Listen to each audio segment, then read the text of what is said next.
암기와 이해의 역할이라는 짧고 조악한 영상을 하나 만들어 볼까 합니다. 제가 아는 부분에 대해서 간략하게 설명을 할 건데 어떤 부분에서 학습 결과물의 차이가 나는지를 말씀을 드릴게요. 예를 들어 이런 거예요. 강아지 장난감이 있어요. 강아지 장난감 그리고 싶은데 그릴 수가 없네요. 고양이 장난감 그리고 양 장난감 이런 게 있어요. 어떤 카테고리가 생긴단 말이에요. 동물이라는 카테고리가 있고 여기에는 선장 장난감이 있어요. 그 다음에 또 어떤 장난감이 있냐면은 글쎄 자동차?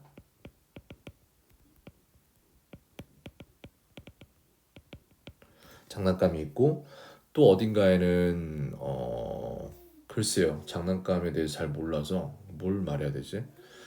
그 다음에 뭐 다른 거 비행기 장난감도 있어요. 그죠?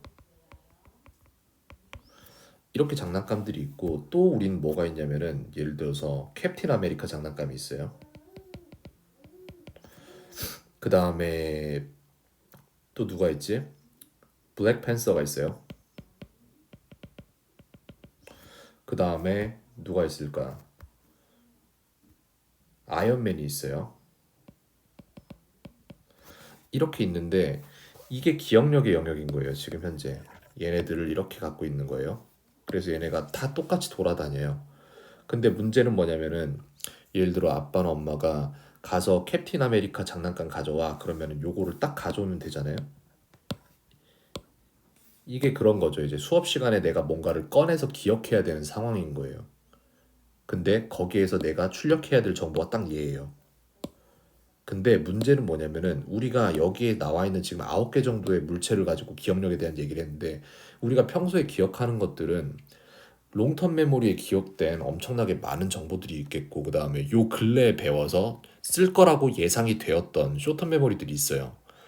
근데 예를 들어 제가 지금 여러분한테 당신의 전화번호는 뭡니까? 하면 알겠죠? 그게 롱텀인 거예요. 계속해서 숏텀이 반복돼서 그거를 이제는 잊어먹지 않는 게 롱텀이에요. 굉장히 길게 기억이 지속된다는 거죠. 근데 쇼텀 메모리 같은 건 뭐냐면은 제가 어 이걸 뭘로 물어보면 될까? 제가 방금 전에 했던 장난감들의 이름 중에 세 번째, 네 번째로 말했던 장난감의 이름이 뭔지 아세요? 라고 하면 그게 쇼텀인 거예요. 기억이 안 나겠죠. 그래서 여기에 있는 것들을 보고 있겠죠, 지금. 이걸 보면서 첫 번째는 이거를 보는데 두 가지 부류가 있어요. 이거를 전체를 뭉뚱그려서 기억하는 부류가 있고 두 번째 부류는 그리고 첫 번째는 맞아 동물이었잖아. 강아지, 고양이, 양이었고 두 번째가 사물이었잖아. 그러니까 선인장, 비행기, 자동차 요 셋 중에 하나네. 근데 선인장인 것 같아. 그럼 얘가 네 번째에 말해준 거란 말이에요.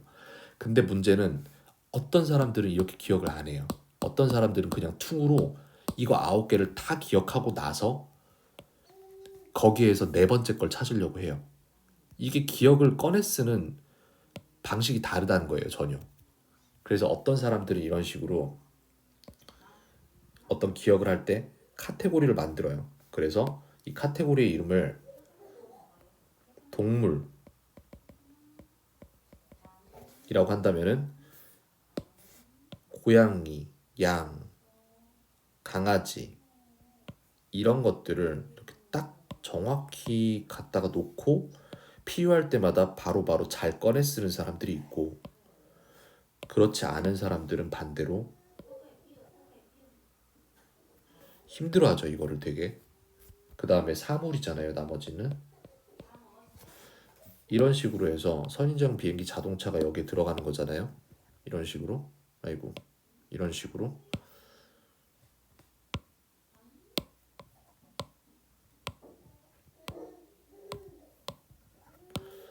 이렇게 되고 그 다음에는 사람이에요. 사람인데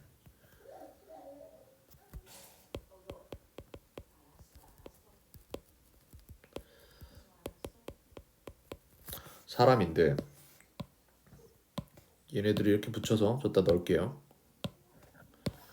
근데 문제는 여기 나오는 게 우리 지금 9개의 각각 다른 어떤 단어에 대한 기억을 다루고 있는데 실질적으로 여러분들이 머릿속에 가지고 있는 기억들이 워킹 메모리에 들어가 있는 기억들이 또 어마어마하게 많은 거예요. 몇십만 개 막 이렇게 될 거란 말이에요. 인간의 뇌 속에 들어가 있는 게. 근데 그거를 이렇게 카테고리화 하지 않고 일일이 하나하나 하나씩 기억하려고 한다면 그러면 그걸 바로 꺼냈을 수 있는가? 라는 질문이 첫 번째 질문이에요. 바로 꺼냈을 수 있다? 안 돼요.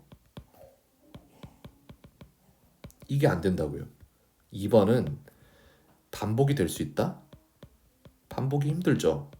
왜냐면 바로 꺼내 쓰는 게 힘드니까 이걸 계속 떠올리려고 안 하게 된단 말이에요, 결과적으로.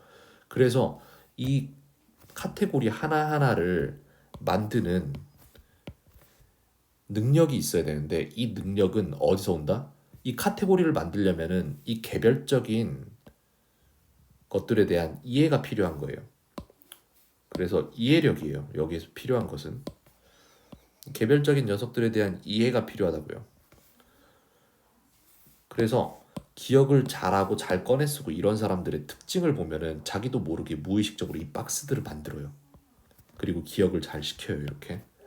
근데 기억을 잘 못하고 잘 못 배우는 사람들의 특징은 뭐냐면은 이거를 이해하려는 노력을 안 한다고는 말을 절대 안 할게요.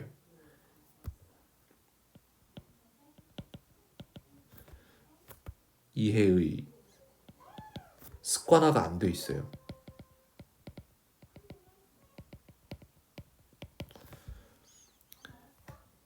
이해의 습관화가 안 돼 있기 때문에 이해를 하려는 게 그 노력 자체가 힘든 거예요. 근데 이해의 습관화가 돼 있는 사람들은 어떻게 이걸 반대로 하냐면은 뭔가를 보면은 이거를 빨리빨리 이건 이러네 저건 저러네 이러면서 다른 정보들과 청킹시켜요. 기존에 있던 롱텀 메모리